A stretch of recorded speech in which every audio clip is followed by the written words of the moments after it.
guys, ketemu lagi dengan kami. Licak tai, komen di bawah.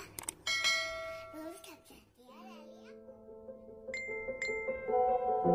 Informasi tentang virus corona yang begitu berlimpah bisa jadi malah membingungkan. Maka dari itu, kita memerlukan protokol kesehatan yang alurnya jelas, sederhana, dan mudah dipahami.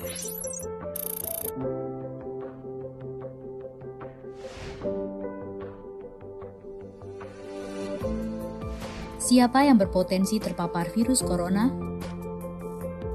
Orang yang memiliki riwayat perjalanan 14 hari yang lalu ke negara dengan transmisi lokal COVID-19 atau merasa pernah kontak dengan pasien terkonfirmasi positif COVID-19. Apa yang perlu dilakukan jika memenuhi dua kondisi tersebut? Bila Anda merasa sehat, maka dianjurkan untuk melakukan karantina diri di rumah selama 14 hari sambil memonitor kondisi tubuh. Bila Anda merasa tidak sehat atau timbul gejala, segera lapor ke petugas kesehatan atau hubungi hotline center Corona untuk mendapatkan rujukan pemeriksaan ke fasilitas layanan kesehatan. Gejala apa yang perlu diperhatikan? Demam melebihi 38 derajat Celcius, batuk atau pilek, sakit tenggorokan, sesak atau gangguan pernafasan. Apakah perlu langsung datang ke layanan kesehatan?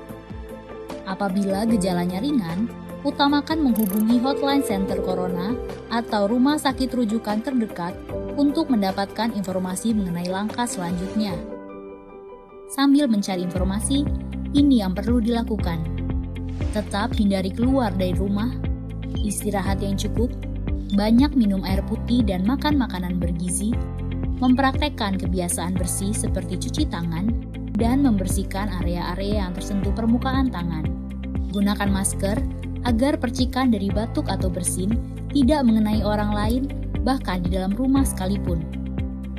Kapan harus mencari bantuan medis tambahan? Bila gejala yang dirasakan cukup parah, misalnya sesak nafas berat, atau apabila Anda dalam klasifikasi kelompok rentan karena berusia lebih dari 60 tahun, memiliki penyakit kronis seperti diabetes, hipertensi, gangguan imun, ada riwayat sakit pernafasan, dan lainnya. Apa yang perlu dilakukan bila gejala berlanjut dan harus ke fasilitas kesehatan? Gunakan masker saat keluar rumah. Praktekkan etika batuk dan bersin yang benar dengan menutup dengan siku atau tisu. Hindari menggunakan transportasi publik. Bagaimana tahapan screening pasien di fasilitas pelayanan kesehatan? Sebelum memberikan perawatan, tenaga kesehatan di fasilitas layanan kesehatan akan melakukan screening. Jika tidak memenuhi kriteria pasien dalam pengawasan atau PDP COVID-19, maka akan dirawat inap atau rawat jalan, tergantung diagnosa dan keputusan dokter. Jika memenuhi kriteria pasien dalam pengawasan COVID-19, maka akan dirujuk ke salah satu rumah sakit rujukan, didampingi oleh tenaga kesehatan yang menggunakan alat pelindung diri atau APD. Di rumah sakit rujukan, spesimen pasien diambil untuk pemeriksaan lab dan pasien akan ditempatkan di ruang isolasi. Spesimen dikirim ke Badan Penelitian dan Pengembangan Kesehatan atau Balitbangkes di Jakarta. Hasil pemeriksaan pertama akan keluar dalam 24 jam.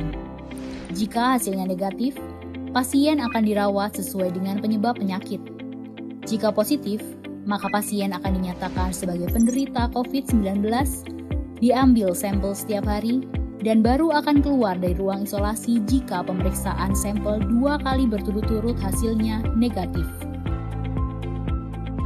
Itulah informasi dan protokol kesehatan untuk masalah COVID-19 yang perlu diikuti oleh masyarakat. Sakit akibat virus corona dapat disembuhkan. Namun begitu, lebih baik mencegah dan tidak menularkan kepada mereka yang lebih rentan. Klik komen di bawah. Terus subscribe ya dari aku. Terus jangan lupa nonton video aku ya. Klik komen di bawah. ini Bu.